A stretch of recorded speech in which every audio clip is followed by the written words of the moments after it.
in the 2018 interview, you talked about satirizing American culture, which I think Grand Theft Auto was trying to do. And you've made, I think, a really powerful observation that on the political front, people are getting more divided.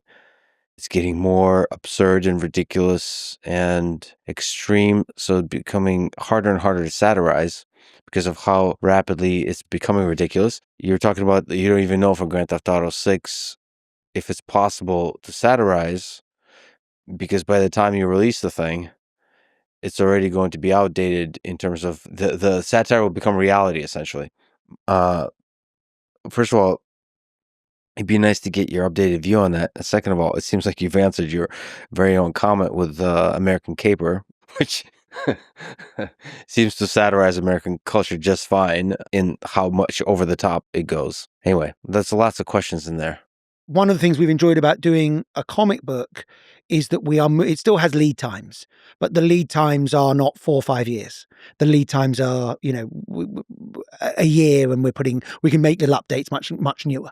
And we're just wrapping issue 10 of a 12 issue arc for that. So it's not quite as difficult. You still can get the tone of it. But yeah, I think it's an issue anyone trying to talk about this current era, which began in 2015, 2016, is going to have of how do you characterize it when things move so quickly and so fast. So American Caper is, first of all, epic comic book. I love it. The art. Yeah, the art's beautiful. David Lapham is the artist. He did an amazing job. He is a wonderful, wonderful storyteller. What made you want to set it in Wyoming?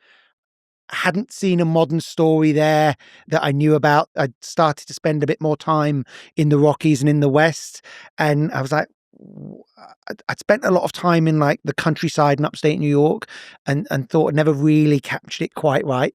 And just the idea of these places as they change, it was a way of doing a crime story that didn't feel the same as a GTA. It was not somewhere you would necessarily set a GTA, but it felt like it was really interesting and underexplored. And there is over the top stuff. There's yeah, it's definitely slightly over the top. So let me take notes on this. There's a spoiler alert, I guess, from the first issue, I believe.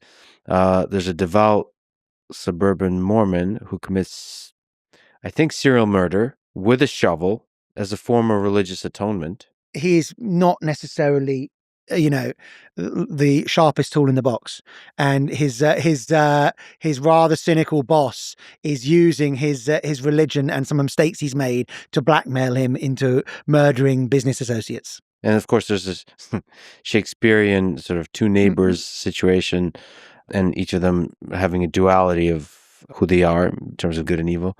So there's a Wall Street transplant who wants to be a cowboy. Yes. Who loves to manually harvest bull semen.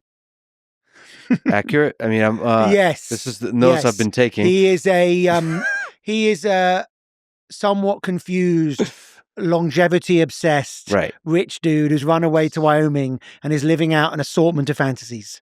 And bull semen is a big component of longevity. Yes, he's very into all the life hacking, roiding, HGH, and making money. And has lost his mind living on a big ranch.